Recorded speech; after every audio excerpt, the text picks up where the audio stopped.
स्वागत. आज आपण संत तुकाराम महाराजांच्या एका खूप महत्वाच्या अभंगावर बोलणार आहोत, जे का रंजले गांजले. हो, अगदी.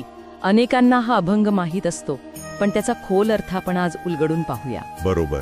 आपल्याला जी माहिती मिळाली आहे त्याच्या आधारे आपण बघू की नक्की खरा साधू कोण, हे तुकाराम महाराज कसे सांगतात आणि त्याचा अर्थ काय.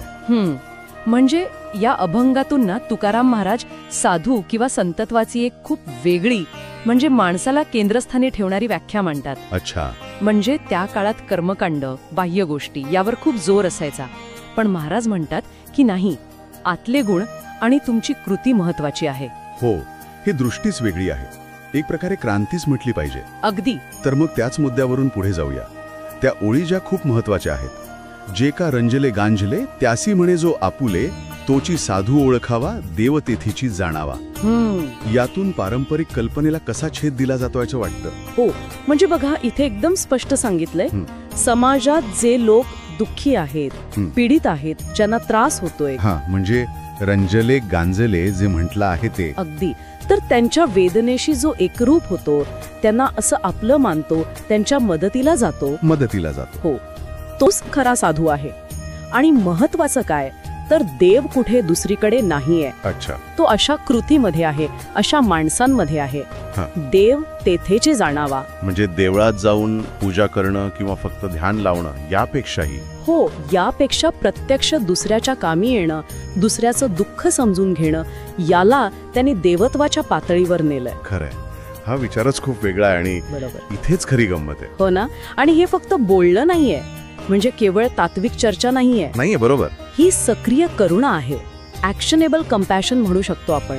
साधुत्व हे देवळात किंवा नुसत्या साधनेत नाही, तर माणसांच्या सेवेत आहे. हो, धर्माला आणि साधुत्वाला त्यांनी एका सामाजिक मानवी पातळीवर आणलं.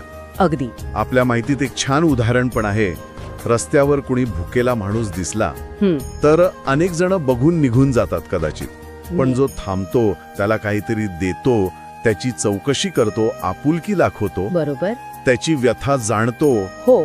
तर तुकाराम महाराज म्हणतात की हीच खरी साधुता आहे, हीच खरी भक्ती. देवळात फुलं वाहणं सोपं असेल ही कदाचित, पण ते वाक्य खूप महत्वाचं आहे. एखाद्याच्या डोळ्यातलं पाणी पुसणं हेच खरं देवत्व आहे. किती छान सांगितलंय.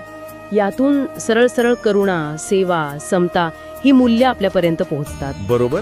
महाराजांचा ठाम विश्वास दिसतो की खरा धर्म, खरी आध्यात्मिकता ही दुर्बळांच्या, वंचितांच्या सेवेत आहे. ही धार्मिकतेची किती व्यवहारिक आणि माणूस म्हणून जगायला लावणारी व्याख्या आहे, नाही का? आजही तितकीच महत्वाची. अगदी. तर या सगळ्या चर्चेतून एक गोष्ट स्पष्ट होते की संत तुकारामांची साधुत्वाची कल्पना किती मोठी आणि मानवी आहे. देव आणि धर्म हे फक्त कर्मकांड किंवा विशिष्ट जागांपुरते नाहीत. की महाराजांनी सांगितलेली ही देवत्वाची किंवा साधुत्वाची व्याख्या आपण आजच्या काळात आपल्या रोजच्या जगण्यात कशी आणू शकतो? महत्वाचा प्रश्न आहे. कुठे आणि कसं आपण इतरांच्या सुखदुःखांबद्दल जास्त संवेदनशील होऊ शकतो, त्यांना आपलं कसं मानू शकतो? बरोबर. यावर नक्कीच विचार करायला हवा.